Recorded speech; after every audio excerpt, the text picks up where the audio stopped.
Why is it so difficult to read sheet music, and how can you make it easier on yourself? That's what this video is about.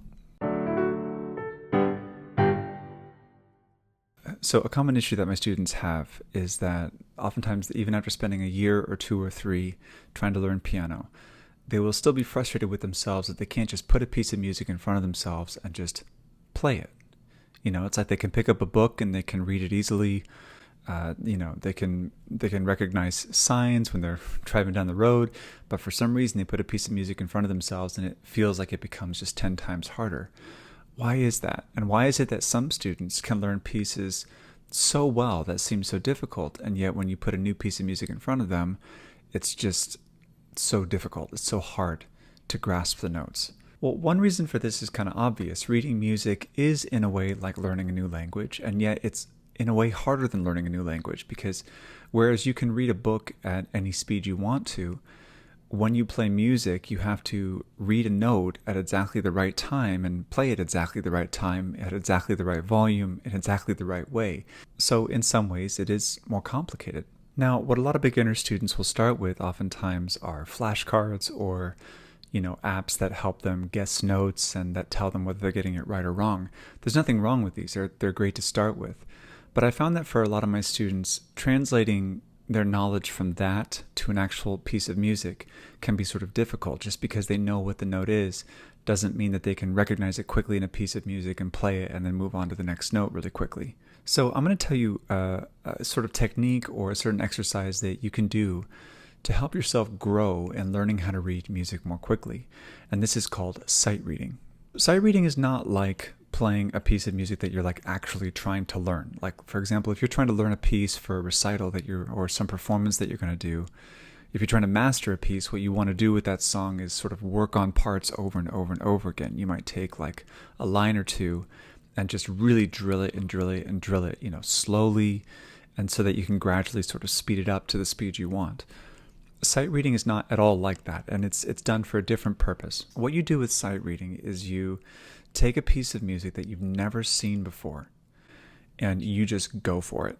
And you start at the beginning, and you just don't stop until you get to the end. And you make mistakes along the way, and you get frustrated, and you want to go back, and you want to fix it, but you don't, and you just keep going.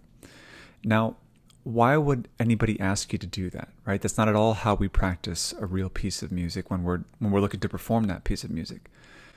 Well, it kind of goes back to this basic idea that I learned about in college, which is speed reading. So when I was in college, I wanted to learn how to read books a lot more quickly because I had so much I had to read.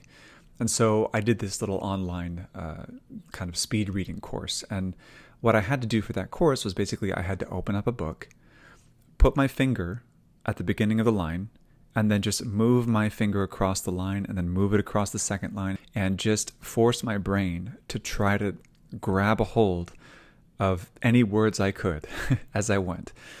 And what would happen, the idea is that the more you do that, eventually your brain does catch up. Eventually your brain actually is able to read that quickly. The more you force it to work harder, it'll start to work harder. And before you know it, hopefully you're able to read a lot more quickly.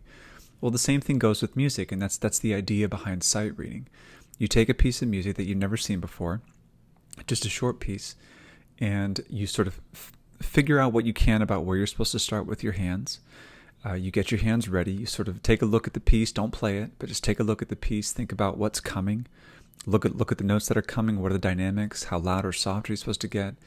And then when you feel like you're kind of ready, you pick a nice slow speed. Maybe count off the first measure, like 1, 2, 3, 4, and then you just begin and you don't stop.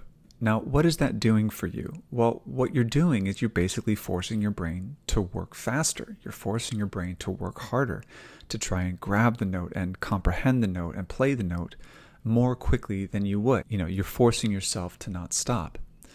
And this can be beneficial because, as I said, your brain will eventually catch up. It will eventually start to grab those notes more quickly, especially as you try to sight read lots of different types of music. If every day you pick a new piece and you just use this method, just start from the beginning, just go for it, eventually your brain will catch up. It can also be beneficial to develop that skill of making a mistake and just ignoring it and keeping on going. because let's say, for example, you are performing for someone. Let's say you are at a recital. That's exactly what you have to do. If you make a mistake, you can't just stop and go, wait, sorry guys, then go back a measure and then redo it. No, you just kind of shrug it off, pretend you meant it, and then keep going. That's kind of what we do at recitals. And it makes for a better listening experience. It makes for a better playing experience. So sight reading also helps with that as well. Now, when we sight read, you don't want to pick a song that is at your level. You don't want to pick a song that is like something that you would perform in front of someone else, or a song that you're like trying to master or trying to really work on. You want to pick a song that's a lot easier. So for example, if I'm working on a song like this, then I would want to sight read a song like this. So pick something that's easier for you to work through. Now again, as you do this daily, as you take these easy pieces and you just force yourself to go through them, and you don't stop, and you make mistakes, and you take it slow, but you're steady and you don't stop, I think your brain's going to catch up. You're going to get better at sight reading music. And then once you're able to sight read music really well, playing music becomes a lot more fun, because then it's like opening a book and getting to enjoy it, instead of having to constantly worry about like, oh gosh, take 2 minutes just to figure out what one note is. I hope this video is helpful for you.